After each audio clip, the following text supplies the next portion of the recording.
सवाल नंबर 1 हमसे पूछा गया कि आवेदन का प्रोसेस अगर जल्दी हो जाए तो बेटर रहेगा। मैं आपको कुछ चीजें स्पष्ट कर दूं। यह आवेदन का मसला आज का चालू हुआ नहीं है, यह 15 साल पुराना है।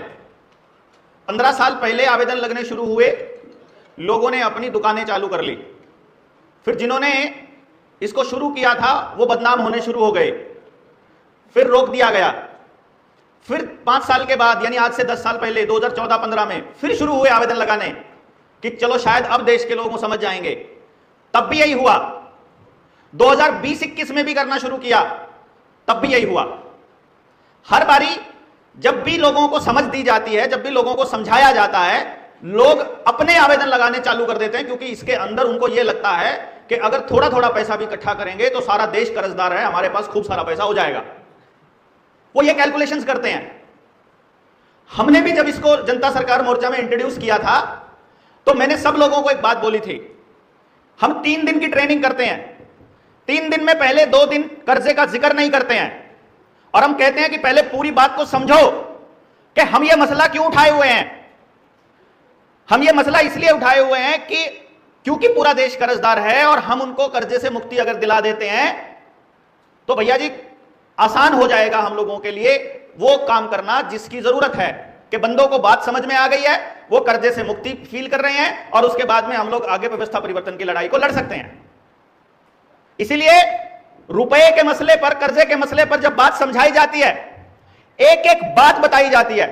आवेदन लगाएंगे, बैंक वाले पूछेंगे तो क्या कहना है, रिकवरी वाले आएंगे तो क्या कहना है, कलेक्टर आएगा तो क्या कहना है।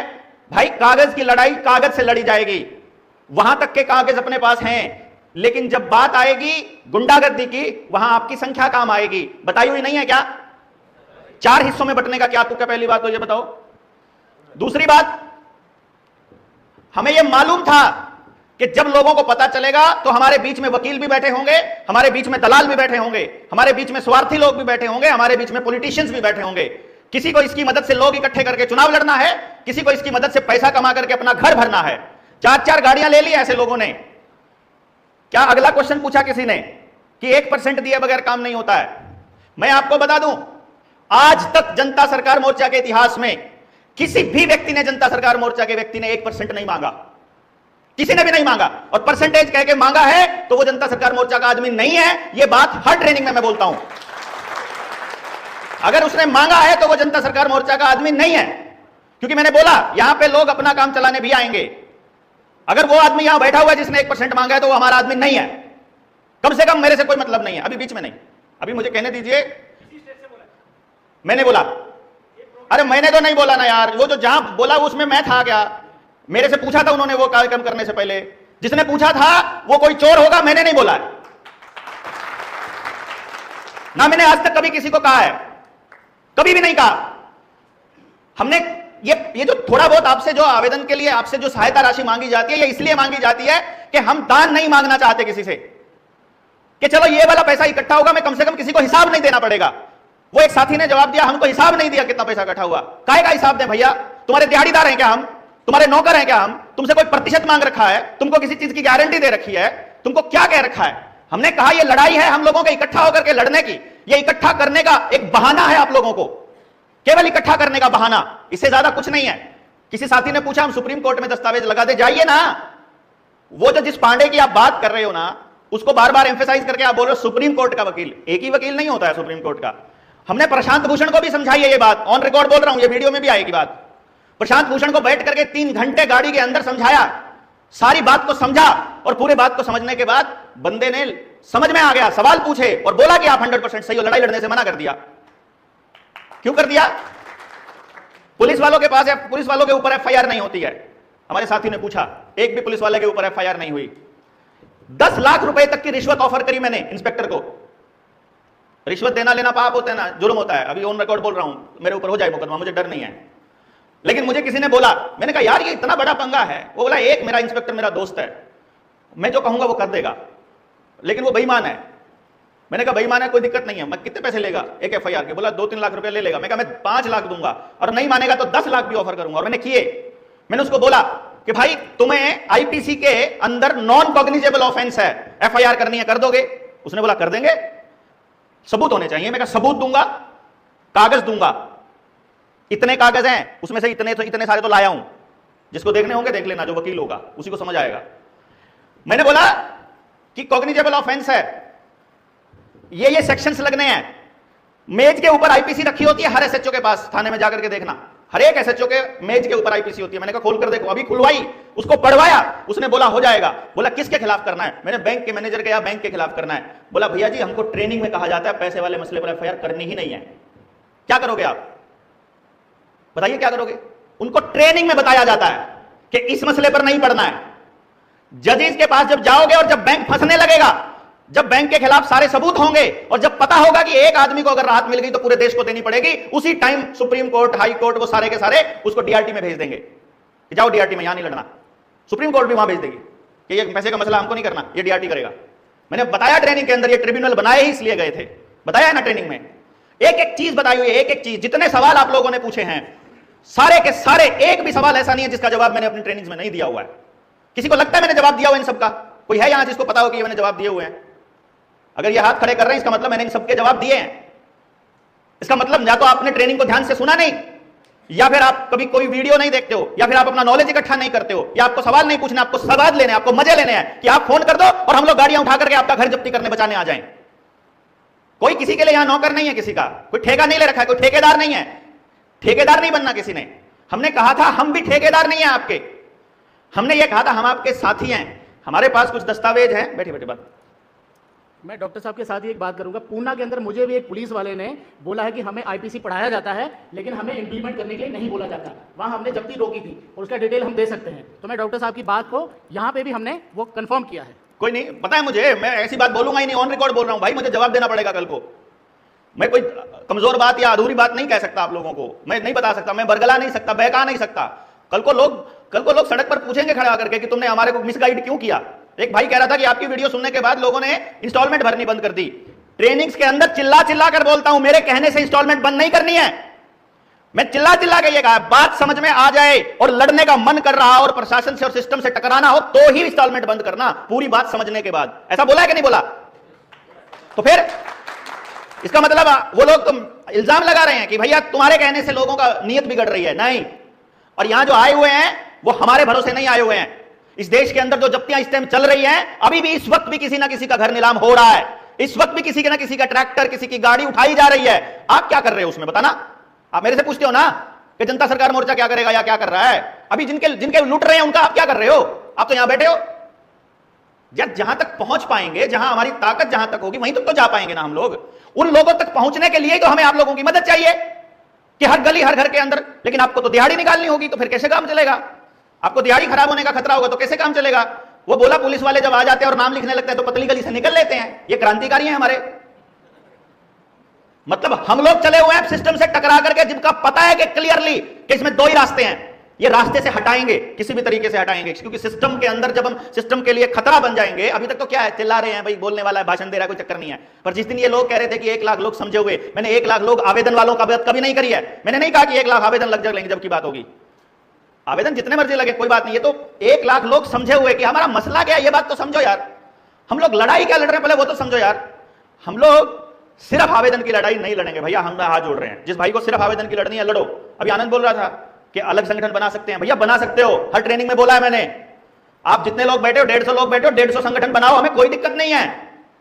जहां समाज का फायदा कर रहे हो, जनता सरकार मोर्चा उसके साथ है। जहां आपको पैसा बनाना है, जहां आपको चुनाव लड़ने में फायदा चाहिए, हम नहीं है तुम्हारे साथ। सीधी सी बात है भाई। जनता सरकार मोर्चा, मैं जनता सरकार मोर्चा नहीं हूं भाई। अभी एक भाई ने पूछा था कि दुधाल को क्यों निकाल दिया। मैं कौन निकालने वाला भाई? आप में से किसने मैंने ज्वाइनिंग दिया क्या आप में से किसी को? जब मैंने किसी को ज्वाइनिंग नहीं दी तो मैं कौन निकालने वाला? मैंने आज तक किसी को जनता सरकार मोर्चा में शामिल नहीं किया और ना मैंने आज तक किसी को निकाला। ठीक है, किसी को अभी जो भी आदमी और पूछ रहे हो तो बता दो, और ना मैं कभी निकालने वाला। मैं बात करना बंद कर दूंगा भाई जहां वो आदमी गलत करेगा। कोई भी आदमी गलत करेगा, मुझे नहीं पता, मेरे से कोई मतलब नहीं है उसका। अगर आप लोगों को यह लगता है कि यह आदमी ठीक काम कर रहा है, मेरा भी नाम जनता सरकार मोर्चा के साथ तब तक जुड़ा रहेगा जब तक ये पता चले कि इस आदमी ने धोखा नहीं किया किसी के साथ मोर्चे में। जब ये पता चले कि इसने किसी से कोई पैसा नहीं लिया, मैंने किसी से कैश मांगा हो, मैंने किसी से काइंड मांगा हो, मैंने किसी से अपना काम करवाया हो, पूरे भारत में किसी से करवाया हो, उसके बदले में एक आदमी आ जाए, एक आदमी, भारत छोड़ो पूरी दुनिया में कोई एक आदमी तो मैं कसूरवार हूं भाई? 1 रुपया 10 रुपया भी अगर मैंने किसी से बेनिफिट लिया हो अपने लिए, मैं तो बोलता हूं, मोर्चे के पैसे से, संगठन के पैसे से अगर मैंने अपने बच्चे को 1 बिस्किट भी खिला दिया तो समझो मैंने उसको गू खिला दिया। मैं तो बोलता हूं ये बात। मेरे को परमात्मा ने बड़ा हुनर दिया है भाई। पैसा कमाना होगा, 1 अपॉइंटमेंट का 1.5 लाख रुपया लेता हूं मैं, अभी भी मेरा घर उसी से चलता है। मेरे को 10 लाख रुपया कमाना 3 दिन लगते हैं मात्र, ज्यादा नहीं लगता है, कोई प्रॉब्लम नहीं है। और मेहनत की कमाई मेहनत से कमाता हूं, अपने हुनर से कमाता हूं, लूटता नहीं हूं। अगले बंदे को बोलता हूं कि तुम्हारे बच्चे के बारे में जो बताऊंगा, अगर उसमें 1 लाइन भी गलत बोली जाए तो सारा पैसा वापस ले जाना काउंसलिंग के बाद। लेकिन मैं किसी का पैसा नहीं रखता हूं, तो इसलिए पैसे के मसले पर जनता सरकार मोर्चा पे तो सवाल नहीं उठा सकते। अगर किसी पे पैसे के लिए सवाल उठा रहे हो तो वो जनता सरकार मोर्चा नहीं है, सीधी सी बात है भाई। जनता सरकार मोर्चा पैसे के लिए आवेदन नहीं लगाता है, ना 1% मांगा, ना कभी 10% मांगा। मैंने 10% का जिक्र किया हर जगह। मैंने क्या बोला 10% के लिए? मैंने बोला आपको जब 2-4 महीने हो जाएं, 5-6 महीने हो जाएं, जब आप किस्तें नहीं दे रहे हो, आपके पास पैसा बच रहा है, तो अपनी आमदनी का या अपने लोन का 10% अमाउंट आपने सुरक्षित रखने की दिशा में काम करना और वो समाज पर लगाना। यही कहा था ना मैंने? ये तो नहीं कहा ना हमको देना है, मोर्चे को देना है, ऐसा तो नहीं बोला भाई। आप कहीं जाओगे, गाड़ी में तेल वेल लगेगा ना, तो जो बच रहा है पैसा उसको लगा लो वहां पर। मैं कब कह रहा हूं कि आपको मतलब अपनी जेब से फूकते रहना है? और मोर्चे को जब जरूरत पड़ती है तो जिनके आवेदन लगाए हैं उनसे हम हक से मांगने की थोड़ी हिम्मत रखते हैं। वो हिम्मत आती है कि भाई तुम्हारा आवेदन लगाया हुआ है, तुमको राहत मिली हुई है, तुम अभी एक इवेंट आई है, अभी कोई रैली आई है, थोड़ा बहुत पैसा दे दो। अभी वो 60% की और 40% की बात बोली थी कि आपको बोला था कि 60% तुम रख लो, 40% हम रख लो। मैंने तो किसी को 80 और 20 भी बोला था, और मैंने किसी को 50 और 50 भी बोला था, क्योंकि जो ऐसा करते हैं ना, मैं भी बोटी डालता हूं उनको और देखता हूं ये कितनी औकात है इसकी। ठीक है ना? 20,000 रुपए में, 20,000 रुपए में जीभ लपर लपर करती है उनकी। इतनी औकात का आदमी होता है, आदमी का पता चल जाता है कितने दिनों कितनी पावर आने के बाद। अभी तो क्या है मेरे पास, मैं बता रहा हूं आपको। कौन बोल रहा है ये सवाल, कौन उठा रहे हैं? जितने सवाल ये पूछे थे भाई ने, क्या नाम था उनका, जो अभी काफी सारे सवाल पूछ रहे थे डॉक्टर साहब, मैं बोल रहा था ये सारे सवाल कौन उठा रहे हैं मालूम है? जयपुर की रैली में, वहां जयपुर में बगरू में रैली हो रही थी, और सॉरी रैली नहीं, ट्रेनिंग हो रही थी। पीछे बैठा एक सुबक के रो रहा था पागलों की तरह मेरी बात सुन करके। मैं पहुंचा उसके पास कि क्या हुआ भाई, मेरा घर भी नीलाम हो गया है, मेरी फैक्ट्री भी नीलाम हो गई है, मेरा ताले लगा दिए हैं, लाले पड़ गए हैं, आत्महत्या के अलावा कोई दूसरा चारा नहीं है, पूरा परिवार सड़क पर आ गया है, मैं क्या करूं? मैंने बोला अपनी टीम से जाकर के मिलो, देखो जरा, जो भी होता है करेंगे तुम्हारे लिए।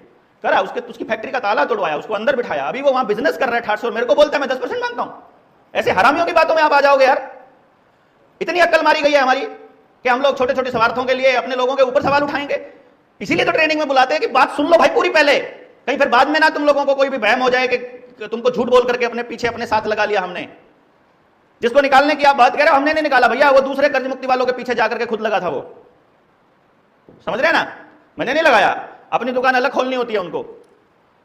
तो वो क्या करना है क्या नहीं करना है, देखो दूसरा आदमी कौन क्या करता है आई डोंट केयर, मुझे नहीं फर्क पड़ता है, पर हम वो सब नहीं करेंगे। भले ही आप सारे 200-500 लोगों में से भले ही 2 लोग रह जाओ भैया, भले ही हमको व्यवस्था परिवर्तन की लड़ाई लड़ते हुए 20 साल गुजर जाए, 50 साल गुजर जाए, चाहे हम अकेले पड़े रहे, नहीं फर्क पड़ता। हम सच के रास्ते से नहीं हटने वाले हैं, सीधी सी बात ये है। हमने ठगी का रास्ता नहीं चुनना है, हम नहीं चुनेंगे। हमको बिल्कुल शौक नहीं है, ना मेरे भरोसे ये दुनिया आई है, ना आपके भरोसे आई है, ना हमारे भरोसे किसी का कर्जा उतरने वाला है। हम तो निमित्त मात्र हैं भाई, जिसका हो जाए। अभी 2 भाइयों ने बोल दिया मेरे साथ इतनी प्रॉब्लम है, दूसरे भाई ने बोला मेरे को 100% सेटिस्फेक्शन है। किसी का रुक जाता है, किसी का नहीं रुक जाता है। यार भैया मैं घर से आपका कर्जा मुक्ति कराने थोड़ी चला था, वो तो बीच रास्ते में आप मिले, आप प्रॉब्लम में फंसे नजर आए, मैंने आपकी मदद जितनी हमसे हुई हमने करी। अब यहां बीज बो दोगे और उसमें सुबह दोपहर शाम पानी डालते रहोगे, खाद डालते रहो, रातों रात थोड़ी बड़ा हो जाएगा यार, ऐसे थोड़ी फल देने लग जाएगा।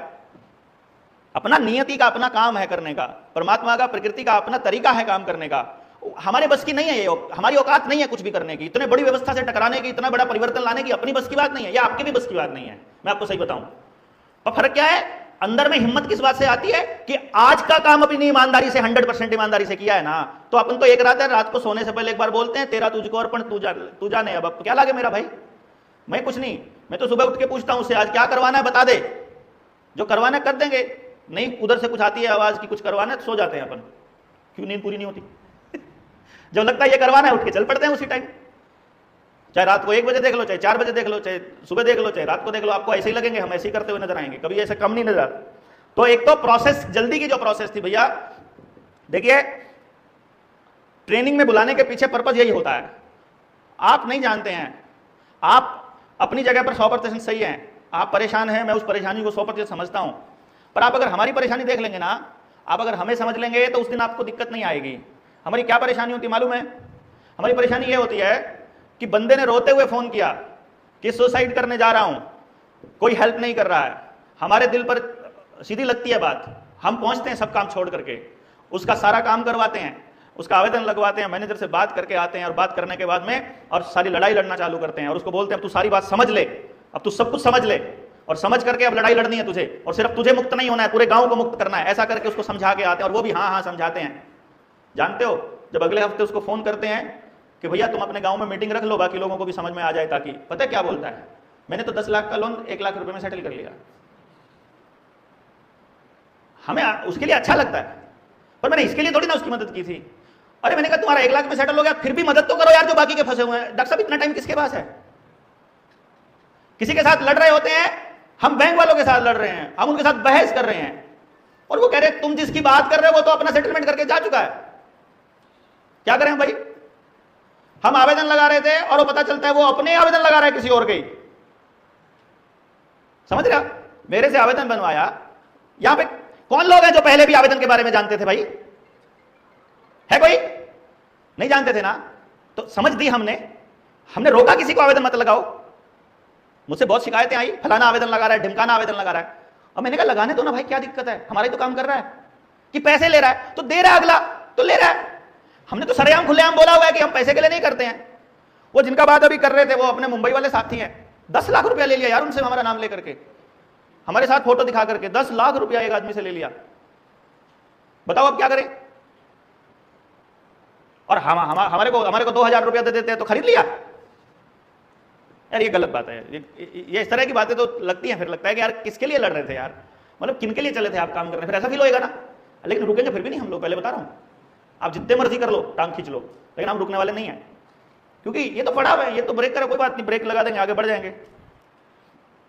अभी एक साथी ने पूछा कि आसिफ भाई ने पूछा कि आपने मेरे घर के लिए क्या किया, और आपने मेरे से कब बात की? अभी कहां गए वो? इधर ही बैठे थे, आगे बैठे थे, वो पीछे चला गया। भाई यहां पे जो कोई बैठा हुआ है ना, मैंने किसके लिए किया ये बता दो? मैंने तो आज तक किसी के लिए किया ही नहीं। देखो कमाल की बात, मैं क्या कहता हूं कि मैं एक धागा हूं, आप सारे मोतियों को एक सिरे से एक इकट्ठा करके पिरोने के लिए आया हूं, बस खाली मेरा इतना काम है। मैं आपको समझा रहा हूं, समझाऊंगा, पूरा नॉलेज दूंगा, और ये बताता हूं ये ज्ञान युद्ध है। अगर आपने बात समझ ली, आपको बोलना आ गया, तो मैं आपको बताता हूं, हमारे हरियाणा में हाई कोर्ट का ऑर्डर, अरे बैंकों की जब्ती के ऑर्डर छोड़ो, सीजेएम का छोड़ो, तहसीलदार का छोड़ो, हाई कोर्ट के ऑर्डर, अभी सुना होगा ना, वो वापस गए साहब पुलिस वाले, ऊपर से तहसीलदार के खिलाफ, एसडीएम के खिलाफ एफआईआर का पर्चा देकर के आए, और करे ना करे वो अलग बात है ना भाई। लेकिन मसला यह है कि हाई कोर्ट के ऑर्डर की भी पालना नहीं होगी अगर आपके पास संख्या है, चाहे आवेदन भी नहीं लगाया हो, कोई चक्कर नहीं है, क्योंकि बैंक फॉल्ट में है। आवेदन ये मैंने कहा, ये तो बहाना है भाई आप लोगों को इकट्ठा करने का, यार क्यों नहीं समझ रहे हो आप इसको?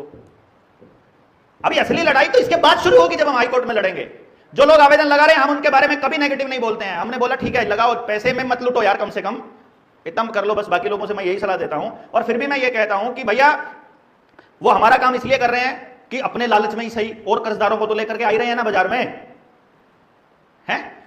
और जब हमें हाईकोर्ट जाना होगा तो हम उन लोगों को भी मदद करेंगे, ऐसी कोई चक्कर नहीं है। लेकिन आप अकेले जाओगे ना, आपकी बात हाईकोर्ट सुनने वाला है ना सुप्रीम कोर्ट सुनने वाला है। रही बात कौन से दस्तावेज के बेसिस पर हम लड़ेंगे, अगर आपके पास कोई दस्तावेज है आप लड़िए, आपको कोई मना नहीं कर रहा है, हम बिल्कुल मना नहीं कर रहे हैं, आप लड़िए। लेकिन जैसे आपको पांडे ने बोल दिया कि ये सब बकवास है, इन दस्तावेजों में कुछ नहीं है, आपको बता दूं पांडे को भी हमने कोई दस्तावेज नहीं दिखाया अब तक, ठीक है ना? पांडे को भी सिद्धांत बताया है। एक बात से एक आदमी, कोई भी समझदार आदमी हमको बता दे, सिद्धांत से ऊपर कुछ होता है क्या? सिद्धांत से ऊपर कुछ नहीं होता है। परमात्मा के, प्रकृति के नियम से बढ़कर कोई नियम नहीं होता है। तो चाहे सरकार कोई कानून बना ले, जब बात सिद्धांत की आएगी तो कोर्ट को भी झुकना होगा, सबको आना होगा नीचे इधर। लेकिन वहां पर आपकी संख्या की और आपके संगठन की और आपकी फ्रीक्वेंसी की जरूरत पड़ेगी जब सिद्धांत की लड़ाई लड़ोगे। सिद्धांत यह है कि आपके शरीर को आपकी मर्जी के बिना कोई दूसरा व्यक्ति छू नहीं सकता। रेप तो दूसरी बात है ना। रेप में क्या होता है कि आपके शरीर के साथ छेड़खानी करके गलत तरीके से जबरदस्ती आपके बॉडी के अंदर कुछ घुसाया जाता है, जैसे कि इंजेक्शन, वो भी रेप है। किया ना सरकार ने हमारे साथ, और हम सैद्धांतिक रूप से जानते थे। बहुत से लोगों ने सर्टिफिकेट बनवा लिया और सरकार को कहा जी मैं तो करवा लिया, मैंने तो अपना रेप, है ना। मैं जान के बोलता हूं, ये कड़वी कड़वी बात है ना, चुभे आपको, ताकि पता लगे आपको कि आप सिद्धांत की लड़ाई नहीं लड़ रहे थे, इसलिए भुगत रहे हो। हमने आज भी सिद्धांत की लड़ाई अगर नहीं लड़ेंगे तो अगली संतानें भुगतेंगी। ये लड़ाई इसलिए बार बार एक ही चीज के ऊपर टकराते हैं कि जो चीज सही है बस उसके खिलाफ, उसके साथ खड़ा होना सीखना है, और जो गलत है उसके खिलाफ बोलना सीखना है। यही काम करने के लिए अपन निकले कि आपको बोलना सिखा दें, और कोई पर्पज नहीं है हमारा। और बोलना भी क्या है, गलत के खिलाफ ही तो बोलना है ना, उसमें डरना काहे का भाई। अभी कल की बात बता रहा हूं मैं, कल उधर था यूपी में, तो उधर क्योंकि गुंडा राज चल रहा है, तो मुझे वहां बोला किसी ने, उस गुंडे के सहपाठी ने, उसके साथी था कोई, भाई देखो कोई गुंडा होगा तो वो तड़ीपार को अपना नेता बनाएगा, है, कोई आदमखोर को बनाएगा, कोई बड़े गुंडे को बनाएगा। तो मुझे बोला आप डरते नहीं हो। मैंने कहा किससे डरना, किस चीज से। कल ही वो बोला, पहले भी बोलता हूं मैं ये बात, बोला आपके अभी अभिषेक भाई भी बोल रहे थे आपके परिवार के साथ नहीं कुछ कर देंगे तो मतलब वो षड्यंत्र ना कर दें। तो मैंने कहा डरना किस बात का। बोला अगर कुछ कर दें, मैं क्या कर दें, ज्यादा से ज्यादा बताओ ना, हद से हद क्या करेंगे। बोला मार मूर दें। तो मैंने कहा मेरे परिवार में तो रिवाज है, मरने का रिवाज है। मेरे दादाजी भी मर गए, उनके पिताजी भी मर गए, उनके पिताजी भी मरे, कभी ना कभी अपने वालों का भी नंबर आएगा, अपना भी आएगा। मतलब हमारे यहाँ तो रिवाज है मरने का। आपके यहाँ नहीं हो तो आप डरते रहो। अगर आपके यहाँ जिंदा रहने का रिवाज है तो डरते रहो ना भाई, हमारे यहाँ तो रिवाज है मरने का। देखो तो हमको तो मरने से इसलिए डर नहीं लगता क्योंकि हमको तो मरना ही है, पक्का गारंटी है। बाकी किसी चीज की गारंटी हो या ना हो, इस बात की गारंटी जरूर है कि ये शरीर, ये देश छोड़ के जाना ही है। तो फिर डरना काहे का। और फिर आपको चोरी का थोड़ी कर रहे हो कि डरोगे, आपको गलत काम थोड़ी कर रहे हो। सच की लड़ाई लड़ रहे हो तो सच की लड़ाई में काहे का डर।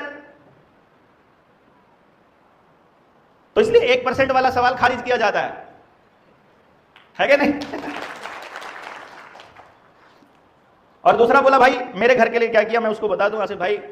देखो मैं किसी के लिए कुछ नहीं कर पाऊंगा शायद व्यक्तिगत तौर पर। और अगर आप ये कहो कि जेएसएम ने क्या किया, तो जेएसएम क्या है यार, आप लोग ही तो जेएसएम हो। मतलब मैं जेएसएम थोड़ी ना हूं, आप ही हो। करोगे तो आप ही करोगे, नहीं करोगे तो भी आप नहीं करोगे। आपने अपने रिश्ते नहीं बनाए। 3 दिन इकट्ठा रखने का मतलब यही था यार। मैंने पहले दिन जब हम ट्रेनिंग में आते हैं कहते हैं भैया उनके साथ मत सोना जिनके साथ आप आए हो, नए लोगों से मिलो, पहचान करो, बार बार मिलोगे, बार बार चेहरा देखोगे, नमस्ते राम राम करोगे, उनसे जैसा भी जो भी आप लोगों की बात होगी वापस मत जाना, इनसे मिलना इनसे, ताकि कल को इनके साथ जिनके साथ संबंध होता है उनके लिए थोड़ा ज्यादा मजबूती से लड़ा जाता है ना। तो आप संबंध बनाइए, थोड़ा डील करोगे तो पता लगेगा कौन बेईमान है। जो बेईमान है उनको निकालना आसान हो जाएगा, अपने आप ही छोड़ दोगे ना आप उनको। मतलब उसमें कुछ फालतू अपने को कोई नियम बनाने की क्या जरूरत है।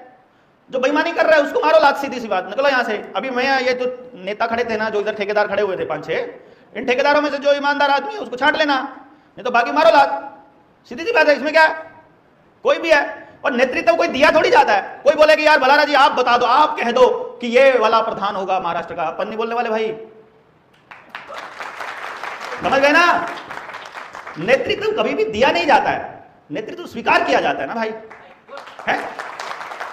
यहां पर जो मुझे आपने जो स्थान दिया यहां बैठने का, ये स्थान आप लोगों ने खुद ही दिया है, मैं धक्के से नहीं ले सकता यहां पर, ठीक है ना। आप नहीं दोगे अपन नहीं आएंगे इसमें क्या। तो जिसको नेतृत्व कोई नहीं दे रहा वो मत आओ आगे। इसका मतलब स्किल में कुछ कमी है, इसका मतलब तप में कुछ कमी है, तपस्या में कुछ कमी है। जो ईमानदारी से तप कर रहा है उसका साथ देने में किसको दिक्कत होगी भला। और जो बेईमानी कर रहा है उसका साथ देना बिल्कुल नहीं चाहिए, बिल्कुल भी नहीं देना चाहिए। भले आप 2 लोग रह जाओ, क्या हो गया, जब्ती हो जाएगी, पहले भी तो हो ही रही थी भाई। जब जनता सरकार मोर्चा सीन में नहीं आया था तब भी तो होनी थी, ये तो होनी है। मैं बता रहा हूं अभी भी चल रही है किसी ना किसी की, और अभी होनी है आप लोगों की। तो आप ऐसे आज सच की लड़ाई लड़ोगे तो शायद किसी की भी नहीं होने दोगे आप, लेकिन अंदर चोर बैठा होगा तो लड़ नहीं पाओगे। फिर इस व्यवस्था से लड़ने के लिए आपको अपने अंदर का चोर और झूठ निकाल के फेंकना पड़ेगा, अपना व्यक्तिगत स्वार्थ आपको निकाल के फेंकना पड़ेगा। अगर वो नहीं निकालोगे नहीं लड़ पाओगे। किसी को इसलिए मदद करना कि वो मेरा पड़ोसी है, मेरा भाई है, मेरा रिश्तेदार है, ये लड़ाई आप केवल तब लड़ सकते हो जब आपका बाप भी अगर गलत कर रहा हो तो उसकी आंख में आंख डाल के बोलो कि तुम गलत कर रहे हो। ये लड़ाई तब जीती जा सकती है, इसके अलावा इसको जीतने का कोई रास्ता नहीं है। सिद्धांत के साथ खड़ा हो गए, अदरवाइज मीठा मीठा लड़ना है, ठीक है, जैसा आपको लगे। मैं साथ नहीं आऊंगा ऐसे लोगों के, मैं अपनी बात बता रहा हूं।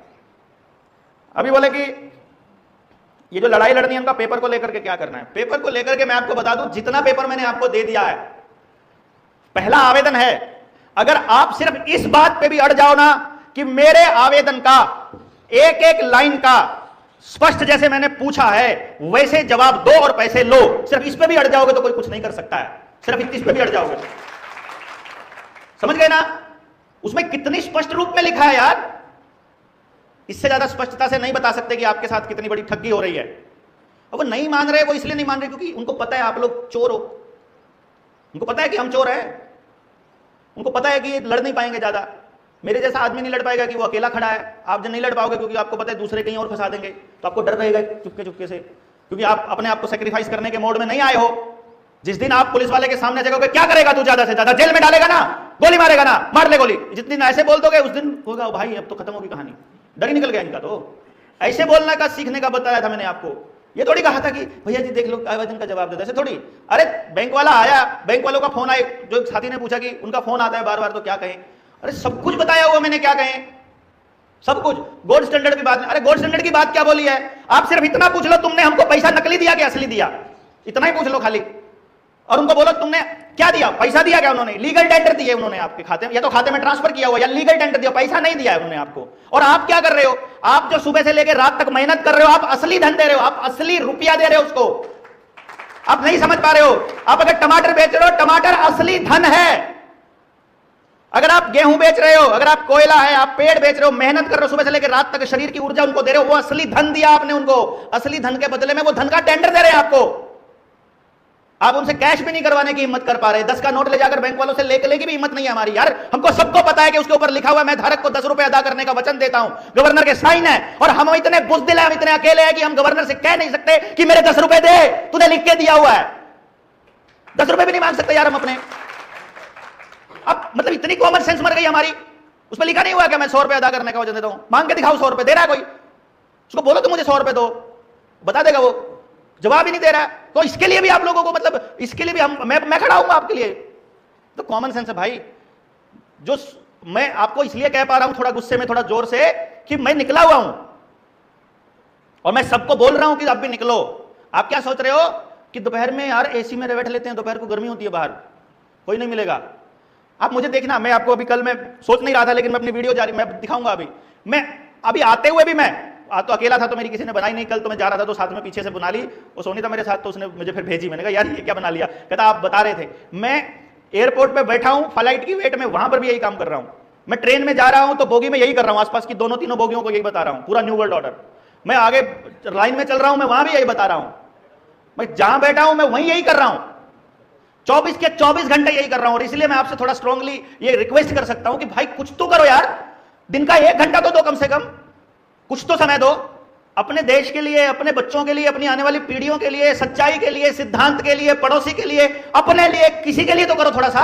इतने स्वार्थी हो गए हैं क्या हम कि केवल अपना फायदा चाहिए हमको, किसी को कुछ नहीं देंगे इस सकते क्या हम इस जीवन में आने के बाद? इतना तो कर ही सकते हैं, मुझे ऐसा लगता है थोड़ा सा तो कर ही सकते हैं। 24 घंटे में से 1 घंटा दोगे तो कितना परसेंट हुआ? 24 छिका 24 सत्ते 98 ना, 24 होगा 96, 4% हुआ ना, 4%। 24 घंटे में से 1 दोगे तो क्या 4% भी नहीं दे सकते हम अपने जीवन का समाज को? और हम वो भी नहीं कर रहे, कमाल की बात यह है। और हम आरोप लगा रहे हैं उन लोगों के ऊपर जो अपना सब कुछ दांव पे लगा के बैठे हैं। ये भी कमाल ही है ना?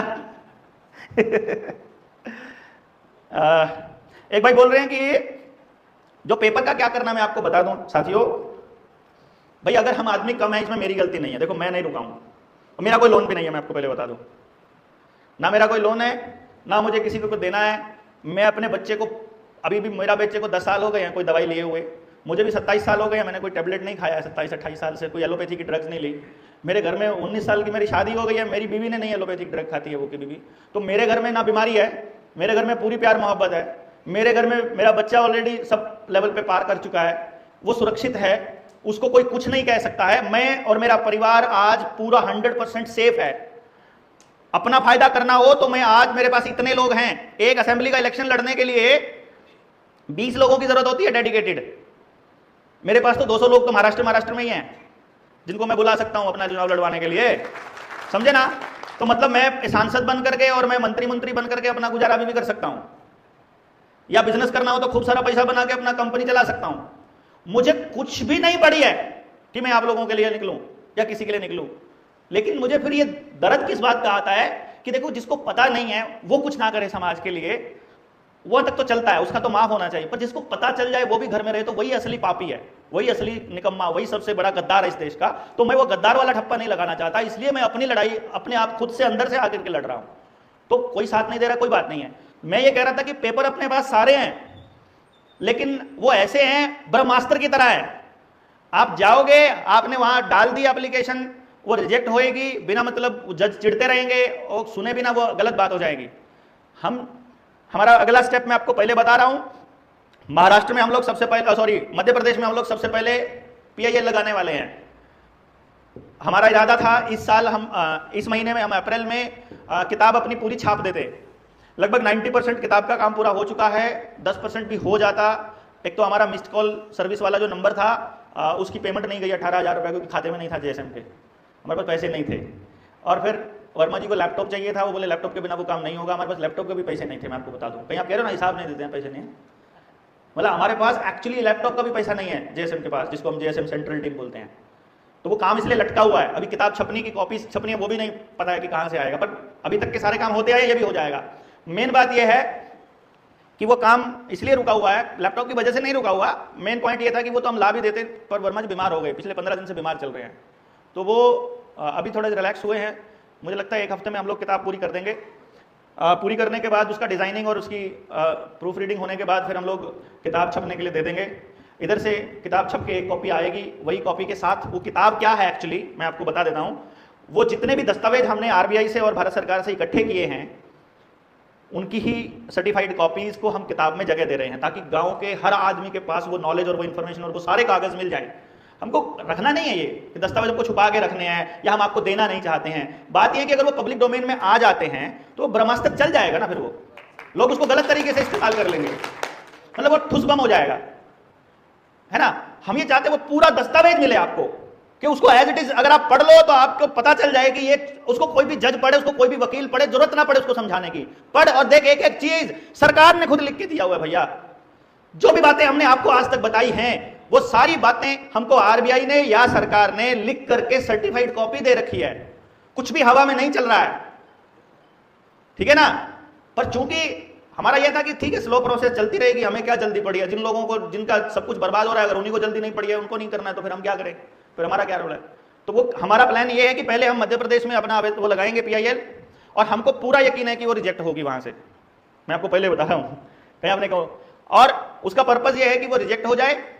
रिजेक्ट होने के बाद हमको मालूम पड़े कि वो, क्योंकि जब वो रिजेक्ट होती है PIL तो उसमें लिखा जाता है क्या रीजंस हैं, वो रीजंस पूरा करके और फिर पूरे भारत में एक साथ लगाया जाए, दोबारा वहीं पे भी लगाया जाए और फिर पूरे भारत के हर स्टेट में लगाया। क्योंकि हमको पहले तो हमें ये पता होना चाहिए ना कि हमारे आवेदन में, हमारी PIL में, हमारे दस्तावेजों में कुछ कमी अगर रह गई है, जहां कोर्ट एक बार एक्सेप्ट कर लिया, उसके बाद रगड़ डालेंगे, फिर कोई चक्कर नहीं है, फिर किसी को नहीं छोड़ेंगे, फिर सारे बैंक भागेंगे।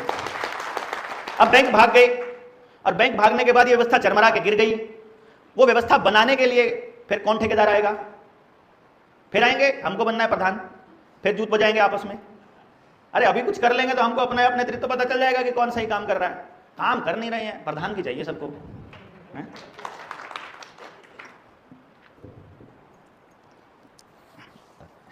अभी सवाल है कि साथी ने पूछा है कि रेगुलर EMIs बाउंस करके मैं आपसे जुड़ा था और कहां तक सही है।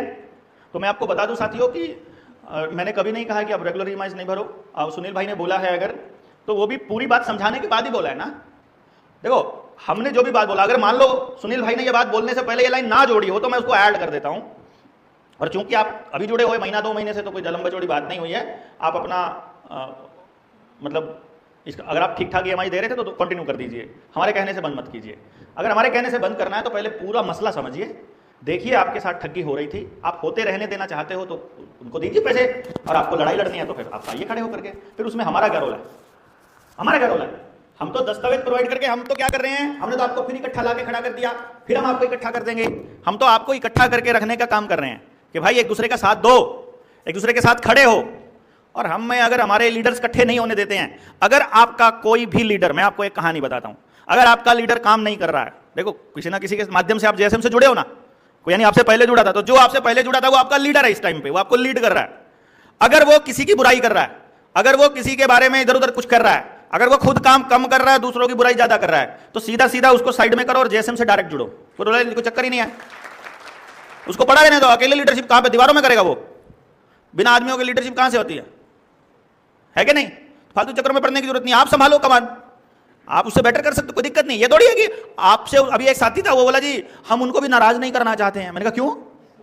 वो उन्होंने हमारा आवेदन लगवाया था, तो तुमको खरीद लिया क्या? आवेदन लगवाया था तो? अरे आवेदन लगवाया था उसने खरीदने के लिए थोड़ी लगाया था, आपकी मदद करने के लिए लगाया था, उसका फर्ज था करने का, उसने कर दिया। अब आप सही और गलत का फैसला लो। ये थोड़ी कि एक आवेदन लगा दे, मैंने आपकी कोई मदद कर दी इसका मतलब ये थोड़ी जिंदगी भर आप मेरे कहने से गलत सही भी करते रहोगे। सिर्फ सही करो, मेरे कहने से भी, किसी के भी कहने से सिर्फ सही करो, गलत नहीं करने का। चाहे कोई गलत जा रहा है रास्ते पे, जाने दो उसको, अकेला जाने दो, अपन नहीं जाएंगे। अपना अपना रूल उसूल अपना इस टाइप का बनाओ। और जब हम लोग लंच ब्रेक के बाद हम आपसे बात करेंगे तो आपको बताएंगे कि कितना इंपॉर्टेंट है, ये क्यों जरूरी है। खींचातानी क्यों? जब एक सवाल पूछा भाई ने, खींचातानी क्यों? अरे भैया खींचातानी नहीं होगी तो पता कैसे चलेगा मजबूत कौन है और कमजोर कौन है? खींचातानी बड़ी अच्छी चीज होती है। अभी यहां जितने साथियों को हमने बोला है कि आप बोलिए, कितना मर्जी कड़वा बोले, क्या दिक्कत है यार, अपना परिवार है। खींचातानी, भड़ास निकलनी जरूरी है ना भैया। आपका पता लगना चाहिए आप क्या चाहते हो। आपको पैसा कमाना है, बताओ ना यार पैसा कमाना चाहता हूं। पैसा कमाने के इतने सारे लोग खड़े, इतने सारे लोगों के होते हुए आप पैसे में किसी से पीछे रह जाओगे? कमा सवाल ही पैदा नहीं होता यार।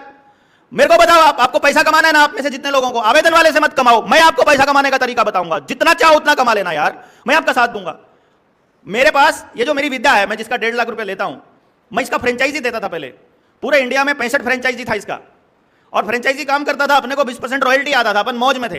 पर जिस दिन समझ आया कि भैया ये जो है ना, इसको समाज के लिए समर्पित करना है, तो फिर पैसा बीच में से हटाना पड़ेगा। तो हमने इसको फिर पैसा बीच में से हटाया, और कुदरत से जो मेरा प्रॉमिस था मैंने उस पर रहा, मैं कि मैं इससे सिर्फ अपनी जरूरतें पूरी करूंगा, मैं अपने ऐशो आराम पूरे नहीं करूंगा इससे। तो इसलिए मेरे पास टिकट का पैसा नहीं होता है, मैं आपको बताऊं, क्योंकि वो समाज का काम है। मैं अपने बच्चों की कमाई उसमें से नहीं दूंगा, मैं उसमें से। समाज का काम समाज के पैसे से होगा तो ठीक है, आप लोग इकट्ठे होकर के दोगे तो ठीक है। मैं देने लगूंगा तो मुझे फिर फायदा भी चाहिएगा ना इसमें से, तो मैं सिर्फ अपना काम चलाता हूं। अब अगर मान लेते हैं, मैंने ट्रायल करके देखा है और बहुत अच्छे से होता था। मान लो उस विद्या को हम लोग स्कूलों के ऊपर इंप्लीमेंट करते हैं। महाराष्ट्र के अंदर भी, किसी भी बड़े, पुणे में, मुंबई में चले जाओ, किसी भी स्कूल के अंदर कोई छोटा मोटा मीडियम सा स्कूल भी होगा, 3-4 हजार से कम बच्चा नहीं मिलने का। मान लो 3000 बच्चा भी है, और हम एक बच्चे से मात्र 1000 रुपया महीना लेते हैं। आप किसी माँ बाप को यह बताओ कि तुम्हारे बच्चे का असली टैलेंट बताएंगे हम तुमको, उसको निखारने का भी काम करेंगे, क्या वो 1000 रुपया महीना नहीं देगा? 1000 रुपये महीने में 12,000 रुपया हो गया। अगर मैं 10,000, 12,000 में से अगर 2,000 स्कूल की प्रिंसिपल के मुंह पे मारो, 10,000 बचेगा। वो इतने में हो जाता है, इतने की होता है, मैंने अपन ने ट्राई करके देखा हुआ है। 10,000 रुपया एक बच्चे से लेते हो तो 3,000 बच्चों के स्कूल में 3 करोड़ रुपया रखा है। 6 महीने में 3 करोड़ ऐसे रखा है। कितना मर्जी लो, कमा लो यार। इधर समाज वाले काम में क्यों ठगी करते हो? पैसा को वो मेरे से वो ले लो सारा का सारा, मैं सारी टेक्नोलॉजी आपको ऐसे ही दूंगा। आप बोलो मेरे को पैसा कमाना है बस, खाली कि हमको पैसे के लिए करना है, ठीक है ना? कोई दिक्कत थोड़ी है, पैसा कमाना कोई गलत थोड़ी है। हमको आप में से अगर कोई करोड़पति बनेगा तो हमारे को चंदा भी तो लाखों में देगा है? तो हमको डरने की जरूरत क्या अपने साथियों को करोड़पति बनाने में यार? हमारा कोई साथी काम कर रहा है, उससे हम उसके प्रोडक्ट खरीद के उसको बना देंगे लखपति, हमें को क्या दिक्कत है? अगर वो सच्चे प्रोडक्ट बेच रहा है, अच्छे प्रोडक्ट बेच रहा है, समाज के लिए काम कर रहा है, उसकी मदद करेंगे हम, उसको पैसा बनेंगे। वो अपनी टिकट का पैसा तो देगा ही किसी ना किसी दिन। इतनी मदद हो जाए बहुत होती है अपने को कौन सा यहाँ सब कुछ लूटना है? अपने काम चलाने, जो अपने समाज के काम करने वाले हैं, उसको मदद करने वाले लोग भी चाहिए, और हम अपने ही लोगों को ऊपर उठा देंगे, उसमें कोई दिक्कत नहीं है। तो ये खींचातान इसलिए जरूरी है ताकि हमें अपने लोगों की मंशा पता चले। हमारे लोगों की मंशा लीडरशिप की है, तो आप आइए ना आगे आकर के लीडरशिप कीजिए ना। हमें तो चाहिए लीडर यार, हमको लीडर्स की कमी है देश के अंदर, नेताओं की कमी है, पर नेतृत्व कीजिए। आप उसके अंदर खड़े होकर के लड़ने का, सबसे पहले जेल जाने का, सबसे पहले गोली खाने का, सबसे ज्यादा बोलने का, सबसे ज्यादा ट्रैवल करने का, सबसे ज्यादा सेक्रीफाइस करने का हिम्मत तो दिखाइए आप। आपको कौन नेता नहीं मानेगा? क्या दिक्कत है? पर घर पे बैठ के नहीं चलेगा ना भाई, ये नहीं चलेगा। बिजनेस भी करोगे, नेतागिरी भी करोगे, ये नहीं चलेगा, है कि नहीं?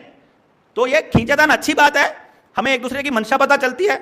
जो मंशा पता चलती है तो हम एक दूसरे के साथ बैठ के कर सकते हैं कि भाई तुमको बता, तेरे को ये चाहिए तो तेरे को दे देंगे, क्या टेंशन है? अपन जो तुझको चाहिए वो मिल जाएगा, जो हमको चाहिए वो तू दे दे। यही तो है, हम सबका उद्देश्य पूरा होगा तभी तो सारे इकट्ठे चलेंगे। ये थोड़ी होगा कि आप सारे मेरे लिए तो करके उठ के घर से आ जाओ और मैं आपके लिए या कोई और साथी आपके लिए ना, ऐसा थोड़ी चलेगा। तो यही हमारा इकट्ठा होने का पर्पज है, इससे भागना नहीं है। ये तो समस्याओं से भाग करके, पीछा छुड़ा करके बात नहीं बनेगी, इनके बीच से गुजरना पड़ता है, टकराना पड़ता है समस्या से। एक बार तो आपको आंख में आंख डाल के पूछना ही पड़ेगा, बोल तू चाहती क्या? और फिर कहेगी कुछ नहीं चाहती, तू इतनी हिम्मत आ गई, अब मेरे पास उसकी बात नहीं है, समस्या रहती नहीं है, कोई दिक्कत ही नहीं है। धारा 80 के बाद कितने आवेदन टोटल लगे हैं, 1 लाख लोगों के बाद क्या करना है, गूगल फॉर्म से जो डाटा इकट्ठा हुआ ये बताओ। अच्छा ये अब उनके आगे ना सवाल। अच्छा और वर्मा जी के डॉक्यूमेंट वाला सवाल बता दिया मैंने।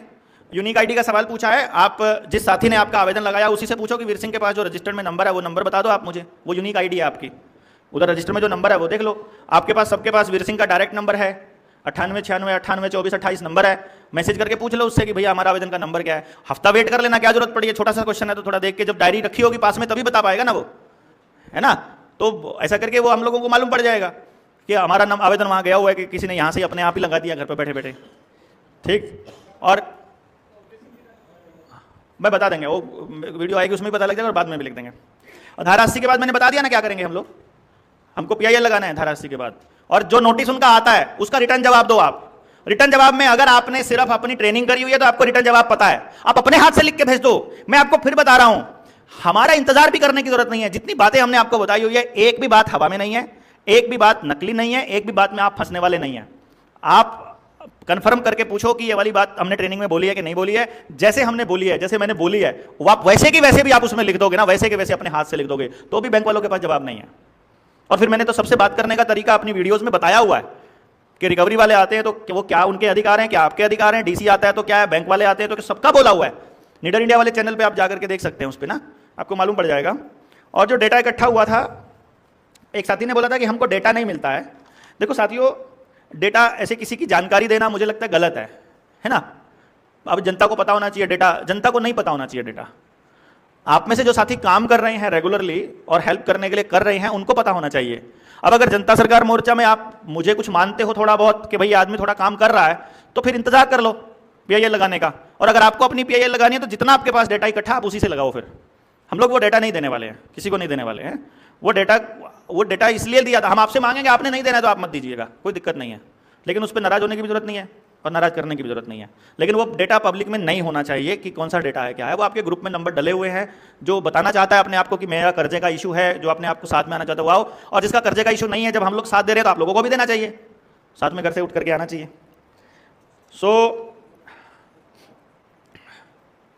वो कह रहे हैं कि कोई दूसरा कोई नहीं कर सकता है क्या सुप्रीम कोर्ट में, मतलब ये सवाल था दलाल साहब का। तो मैंने बताया कि आप कोई भी कर सकता है। देखो मैं कोई किसी को नहीं रोक सकता है ना। और मैंने अगर ये कह रहा हूं कि कोई नहीं कर सकता तो उसका ये मतलब था कि आप करोगे तो, लेकिन आपको वो दस्तावेज आपको नहीं मिलेंगे। वो क्यों नहीं मिलेंगे वो मैंने पहले स्पष्ट कर दिया आपको, है ना। बहुत से लोगों ने ट्राई किया था। एक दिन की बात बताता हूँ, वर्मा जी मेरे साथ ही बैठे थे, वो फ़ोन किया उसने, जिस मैं बता रहा था ना, जिस चोर की बात बता रहा था जो हम पे आरोप लगाता था, उसी के साथी ने फ़ोन किया मुझे। तो वो मेरे को बोलता है, वो वर्मा जी को बोलता है, वर्मा जी हाँ जी कागज़ तो दे देते वो। वर्मा जी बोले वो तो भाई देवेंद्र के पास है, बदारा जी के पास है। अरे उस चोर को क्यों दे दिए, वो तो करोड़ों रुपए बना रहा है, उसने तो, उसका तो बेटा भी आवेदन लगाने लग गया है, अब तो उसने भी मैदान में उतार दिया है, अब हिमाचल में उसने तो लैंड खरीद लिया है और वो तो मतलब वो तो पूरा वो कर रहा है। तो वर्मा जी बोले अच्छा मुझे पता नहीं था। ये मैं वीडियो में बोल रहा हूँ, उसको नहीं पता है, पर वो वीडियो देखेगा तो पता चल जाएगा कि वो तेरे के साथ ही बैठा था। तो मैंने फिर वर्मा जी ने उनको बोला कि देखो भाई अब जाना तो पड़ेगा आपको बलारा जी के पास ही। वो बोला नहीं उनके पास नहीं जाएंगे अब हम। तो बोला भाई फिर कोई रास्ता नहीं। बोला असल में क्या है कि वो बोले कि जिस तरह से हम निस्वार्थ भाव से लगे हुए हैं कुछ साथी, बोला ऐसा हमें किसी संगठन में नहीं मिला, इसलिए हमने पूरा विश्वास कर लिया इन लोगों पर। और जिस दिन लगेगा, अदरवाइज सिर्फ बलारा के पास थोड़ी हैं, हमारे पास भी हैं दस्तावेज, तो हम लगा देंगे। पर बात यह है कि वो चलेंगे उसी हिसाब से जिस हिसाब से JSM चलेगा। तो जो बाकी के साथी हैं जो अपनी अलग दुकान खोलना चाहते हैं वो अपनी दुकान खोलें, कोई दिक्कत नहीं है। कल को जब जरूरत पड़ेगी तो हम मदद करेंगे, उनकी भी कोई चक्कर नहीं है। लेकिन फिर आप नज़रों से गिर चुके होंगे, फिर ये भी देख लेना कि आप पैसे के लिए आपने धोखा किया समाज के साथ, हमें कोई दिक्कत नहीं, हमारी नज़रों से गिर चुके होंगे फिर, मतलब सीधी सी बात ये है। अभी हमारा जैसे मान लो कर्ज मुक्ति कोई मसला नहीं है, मैंने आपको पहले भी बताया। इसमें तो सिर्फ कोई आदमी खड़ा होकर के, जितने लोग आप बैठे हो ना, अगर आप भी कसम खा लो कि किसी का भी कुर्की होगा तो हम सारे जाएंगे, मैं गारंटी से कहता हूं कितनी बड़ी पुलिस फोर्स आ जाए किसी के घर का ताला नहीं लगेगा, चाहे आवेदन लगा रखा हो चाहे ना लगा रखा हो, इतनी सी बात है। तो इतने सारे लोग हैं, इतने सारे लोगों के होते हुए अगर किसी का घर कुर्की हो गया तो भैया फिर तो हम पे सब पे लानत ही होनी चाहिए ना। फिर क्या दस्तावेज रहेगा, क्या कुछ रहेगा, कुछ नहीं बचा। फिर तो लड़ाई को इससे आगे बढ़ाने की बारी है ना, जिसके लिए लड़ाई, जिसके लिए चले हैं अपन। दूसरा था जो IPC में जो कॉन्स्टिट्यूशन में बदलाव लाने की बात है, 230 और ये 254 और 489 जो धाराएं हैं, इसका जो डिवैल्यूएशन का टॉपिक है वो खत्म हो जाएगा। नहीं खत्म होगा दोस्तों। रुपया किसी भी वस्तु के मूल्य का मापक है, और मापक जो है वो बिना मानक के नहीं होता है, और मानक को कोई सरकार, कोई कानून, कोई भी आदमी, कोई भी कॉन्स्टिट्यूशन नहीं तोड़ सकता है। मानक पूरी दुनिया में एक ही होता है उस चीज का। तो रुपया जब तक अपनी करेंसी का नाम रहेगा तब तक उसका मानक दुनिया का कोई तानाशाह नहीं तोड़ सकता। यह सिद्धांत है। अब जैसे वैक्सीन वाले मुद्दे पर सच्चाई का पता होते हुए भी हमने सिद्धांतों के साथ समझौता कर लिया, अगर हम यहां भी समझौता करना चाहते हैं तो कोई कुछ नहीं कर सकता। पर यदि आप लड़ना चाहते हैं और आप लड़ेंगे तो वापस लेकर के आएंगे। और मैं आपको गारंटी से कहता हूं, यदि आपने इस सिद्धांत पर लड़ाई लड़ रही, अगर आपने जनता सरकार मोर्चा के इस मुद्दे पर आपने सच में मुद्दे को समझ लिया, ना कि कर्जे को, मुद्दे को अगर समझ लिया, तो एक झाड़ू मारने वाला आदमी सफाई कर्मचारी की बीवी के अंगूठी में भी नगीने होंगे हीरे के, अगर जो ये कर दिया तो। नहीं तो सारी हवा की बातें हैं, क्योंकि ये इतनी ताकतवर बनाती है आपको, आपके रुपए को इतनी ताकतवर बनाती है कि भारत का 1 रुपया रिजर्व बैंक के 6000 रुपयों के बराबर हो चुका है। अब 2 रुपए दो चल रही है करेंसी इस देश के अंदर, एक भारत की करेंसी, एक रिजर्व बैंक की करेंसी लंदन से चलती है, जो 1 रुपए के नोट के ऊपर भारत सरकार लिखा हुआ है। आप जो कमाते हो वो भारत का रुपया कमाते हो, क्योंकि आप भारत के नागरिक हो, क्योंकि आप भारत के मालिक हो। अगर आप पैसा कमाते हो तो आप असली पैसा कमाते हो जो भारत की करेंसी, और वो अंग्रेजों के आने से पहले है। अंग्रेजों के आने से पहले भारत की करेंसी रुपया है, और वो रुपये का सिद्धांत कोई नहीं तोड़ सकता। तो जो अंग्रेजों ने हमको नोट दिए 2 रुपए और उससे ऊपर का नोट दिया, 1 रुपए का नोट रिजर्व बैंक नहीं छाप सकता, क्योंकि वो भारत का है, वो रिजर्व बैंक का नहीं हो सकता। और रिजर्व बैंक भारत का नहीं है, रिजर्व बैंक इंग्लैंड का है, सब्सिडरी शाखा है ये, वहां की बैंक ऑफ इंग्लैंड की, सेटलमेंट की, इंग्लैंड वाले की। तो जब रिजर्व बैंक 2 रुपया उससे ऊपर का नोट छापता है तो वो उस नोट की गारंटी ले, उसकी बराबर का सोना रखता है अपने पास, यानी वो रुपया अपने पास सुरक्षित रखता है। तो कहने का मतलब यह हुआ कि आपका 1 रुपया रिजर्व बैंक के 6000 रुपए के बराबर है। या फिर कह दे सरकार कि 10 रुपए और 10 रुपए का नोट बराबर है, 10 रुपए का नोट देकर के वापस ले ले अपना 10 रुपया वहां से। अभी आखिर में ले लेंगे ये बात का सवाल, एक क्वेश्चन बस दलाल साहब के पूरे हो जाएं, फिर आपका सवाल ले लेते हैं। बैंक का जो रिप्लाई है उसका रेगुलरली आपको दे ही देंगे। इसमें जाना चाहिए कि जेएसएम वालों को पॉलिटिकल जाना चाहिए कि नहीं जाना चाहिए। जिस दिन जनता सरकार मोर्चा बना था उस दिन हमने एक मतलब प्रस्ताव पास किया था जनता सरकार मोर्चा को बनाने वाले कुछ संगठनों ने, जिस दिन पहले दिन बैठे थे, और उसमें पहली लाइन ये थी कि जनता सरकार मोर्चा के साथी टॉर्च बियरर का काम करेंगे। टॉर्च बियरर मतलब वो दिशा दिखाने का काम करेंगे, लोगों को बताएंगे इधर झूठ है, इधर सच है, ये रास्ता, आपको जो रास्ता समझ में आए वो करो। ये हमने पहले दिन तय किया था। दूसरी चीज तय हुई थी कि जनता सरकार मोर्चा का वो व्यक्ति जो मंच पे बैठ करके भाषण देता है वो कभी चुनाव नहीं लड़ेगा, और अगर वो चुनाव लड़ रहा है मंच पर बोलने वाला, तो वो जनता सरकार मोर्चा के बिहाफ पे कभी रिप्रेजेंट नहीं करेगा, जनता सरकार मोर्चा को रिप्रेजेंट नहीं करेगा। फिर वो पॉलिटिकल विंग अलग हो जाएगी, फिर वो जनता सरकार मोर्चा नहीं है। ठीक है बात, कोई डाउट? और ये नहीं है कि हम उससे भाग रहे हैं, आई बात समझ में? हमें पॉलिटिकल भी तो हमारे को विचार बनना जरूरी है ना, पर अभी पॉलिटिकल विचार बनने वाले अभी ना लोग हैं हमारे पास, ना उस तरह की मानसिकता है, ना हम उतना परिपक्व कर पाए। अभी तो हम नर्सरी में भी नहीं है राजनीति की क्लास में हमारे साथी। मेरा तो इलेक्शन मैनेजमेंट का काम रहा है, तो मुझे तो मालूम है कितने बड़े घाघ होते हैं ये लोग, किस तरह से चलते हैं। तो आप लोग इस पर इतना समझिए कि अभी जनता सरकार मोर्चा का कोई भी ऐसा चेहरा जो फेस है, हमने इसको इसलिए रखा था कि मान लो अब मैं हूं, ज़्यादातर मंचों पे रहता हूं और आप लोगों के बीच इंटरेक्शन रहता है, और कल को इन सारे लोगों की भावनाओं का इस्तेमाल करके और इन लोगों का इस्तेमाल करके अगर मैं कल को चुनाव लड़के चला जाता हूं, तो फिर वहां जाने के बाद आपने आज तक तो किसी ना किसी का तो साथ दिया ही होगा ना। एमएलए एमपी का कभी तो साथ दिया है ना आपने, सरपंच का भी दिया होगा, नगर परिषद में भी किसी को दिया होगा। आप सरपंच बनने के बाद या एमएलए बनने के बाद, विधायक बनने के बाद आप उसके पास जाओ, आमदार खासदार बनने के बाद, तो वो पता है क्या जवाब देता है? भाई सिस्टम से करना पड़ेगा जो भी होगा। मतलब पहले वो कह रहा है आपके सब काम होंगे, लेकिन बनने के बाद कहता है सिस्टम से होगा, और सिस्टम तो अंग्रेजों का बनाया हुआ है। तो रावण के राज में अगर राम भी राज करे, रावण की बनाई हुई व्यवस्था में अगर राम भी राज करेगा ना, तो वो रावण के हिसाब से ही काम करेगा। तो यहां पर आपका कितना ही ईमानदार आदमी हो जनता सरकार मोर्चा से, अगर उनकी व्यवस्था में जाकर के उस व्यवस्था में घुसता है तो वो वैसे ही काम करेगा जैसे व्यवस्था उन्होंने बना रखी है। इसीलिए अपना जो मुद्दा है वो व्यवस्था परिवर्तन ही है, कि हम लोग उस व्यवस्था को ही बदलना चाहते हैं। अभी ताकत आमदार खासदार को दे रखी है, हम व्यवस्था चाहते हैं आखिरी आदमी के पास, आखिरी वोटर के पास ताकत आए, गांव के पास ताकत आए। तो अपनी लड़ाई तो ये है ना। इस बीच में अगर हमको ये लगता है कि हम लोगों को पावर में भी हमारा आदमी बैठा हो, अगर मान लो आमदार खासदार भी अपना ही बैठा हो, तो कम से कम पुलिस को बोल देगा डंडे नहीं मारने हैं इनको, और डंडे मारने तो हल्के मारने हैं, इतना तो बोल ही सकता है ना। तो इसलिए हमारा नुकसान नहीं है अगर हमारे बीच का आदमी वहां जाता है। तो मैं ये कह रहा हूं, खाली समझ गए ना? तो मतलब भागने की भी जरूरत नहीं है, और इस कॉन्सेप्ट को समझना कि हम क्यों किसी के साथ या किसी के खिलाफ हो रहे हैं। अगर कोई व्यक्ति न्यू वर्ल्ड ऑर्डर के खिलाफ बोल रहा है, अगर पूरे षड्यंत्र को समझता है, और अगर वो षड्यंत्र पे कुछ करने के लिए तैयार है, और आपको वो प्रॉमिस भी कर रहा है और मंचों से बोल रहा है चुनाव से पहले अगर उस षड्यंत्र के खिलाफ, तो फिर हमें उस आदमी का साथ देने में भी कोई दिक्कत नहीं होनी चाहिए, वो कोई भी है। क्योंकि मंच से बोलना ही बड़ी बात होती है इस षड्यंत्र के खिलाफ ना, राजनीतिक पार्टी के आदमी के लिए। वो जीते हारे वो अलग बात है, लेकिन वो बोल रहा है तो उसके उस करेज को सम्मान हमको देना चाहिए और उसकी मदद भी हमको करनी चाहिए। फिर वकीलों की फौज के बारे में साथी ने पूछा था, और जैसे पीआर होता है वैसे ही एक हमारे पास भी ऐसे पीआर एजेंसी की तरह होना चाहिए कि वो हमें सारी जानकारी दे दे। देखिए साथियों, यहाँ कोई अपॉइंटमेंट अथॉरिटी नहीं है।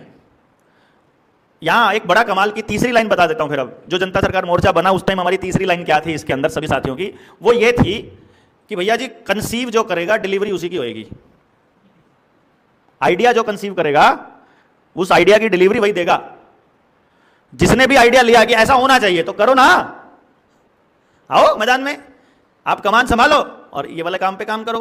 भाई ऐसा नहीं होगा ना कि यार हमारे पास तो आदमी नहीं है, हमारे पास तो रिसोर्सेज नहीं, कहां से करें हम।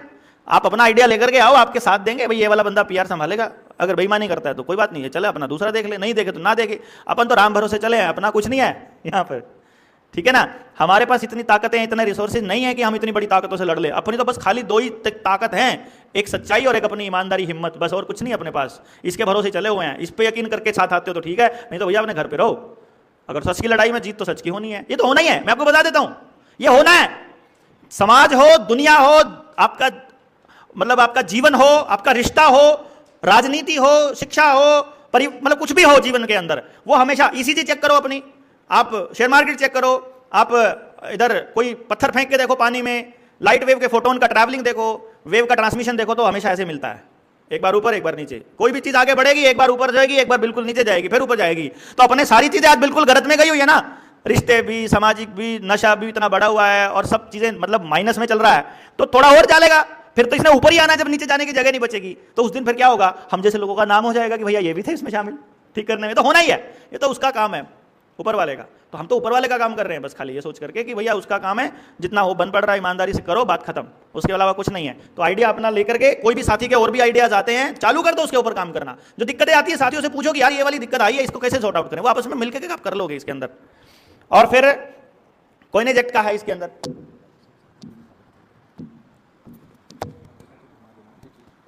अभी एक क्वेश्चन आया है, स्ट्रेटजी क्या रहेगी, मैंने स्ट्रेटजी बता दी ना, अभी कर्जे वाली स्ट्रेटजी मैंने बता दी, बाकी की स्ट्रेटजी मैं बताऊंगा आखिर में, जब कोई रिकॉर्ड नहीं कर रहा होगा तब बताऊंगा। और कोइनेज एक्ट 1882 और 1906 लीगली कैसे लड़ेंगे, ये तो मैंने आपको, देखो अगर कानून आपके हाथ में है, कमाल की बात है को ना, हम जब आवेदन लगाते हैं तो कानून की कॉपी लगाते हैं 14 पन्ने की, उस 14 पन्ने में कानून की वो भाषा जो हमने आगे दी हुई है उस आवेदन के अंदर, वो पीछे लिखी हुई है उसमें।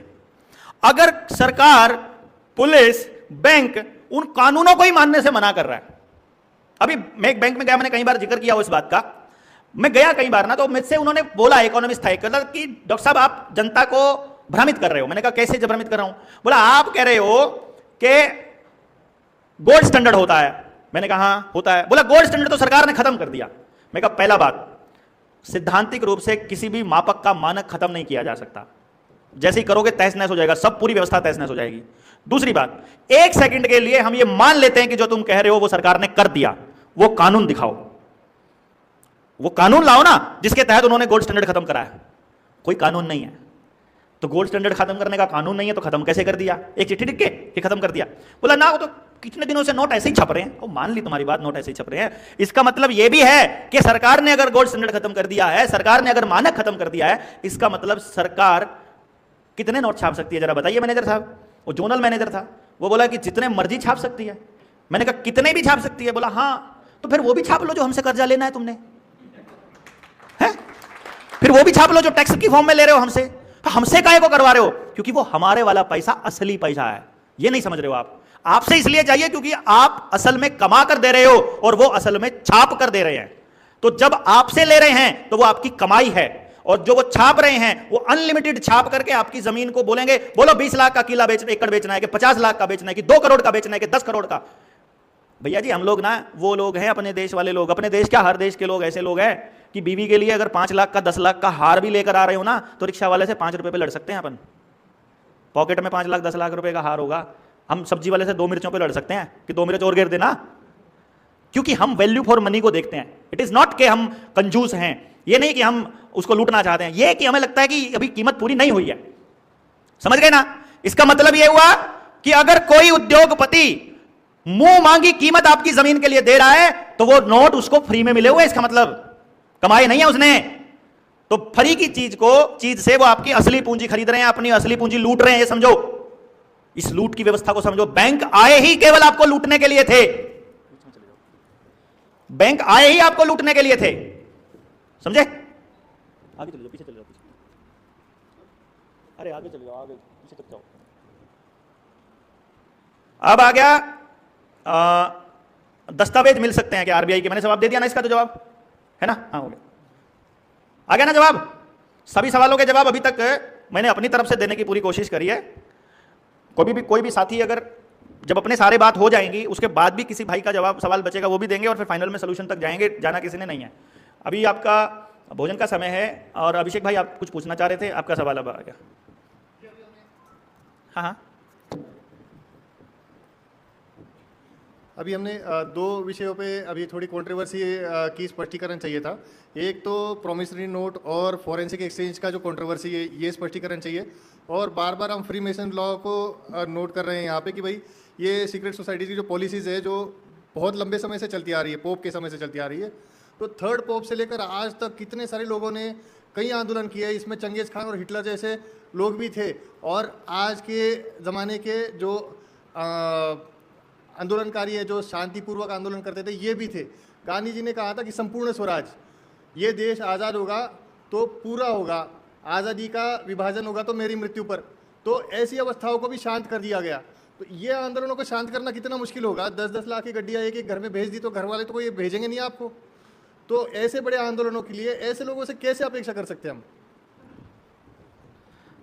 देखिए, हमें अभिषेक भाई जो लोग वो ये कहना चाह रहे हैं कि जो पहले ही टूटे हुए लोग हैं, कर्जे में दबे हुए लोग हैं, उनसे आप कैसे कर लेते हो? जिसके पास करोड़ों पड़े हैं ना वो तो बिल्कुल ही नहीं लड़ेगा, उसका तो कन्फर्म है, उसका तो कन्फर्म है। और मिडिल क्लास तो दही लाने में ही लगा हुआ है, उसकी तो दही लाना ही पूरा नहीं होता, उसके तो आटा चावल ही नहीं पूरे होते। तो अगर असलियत में लड़ेंगे तो यही लड़ेंगे, ये अपन जैसे भूखे नंगे अपने जैसे, जिनके पास कुछ नहीं है, क्योंकि इनके पास खोने के लिए कुछ नहीं है। इनका ना ये तो कैसे लड़ेंगे? जिस दिन इन्होंने सोच लिया नाश तो हो ही रहा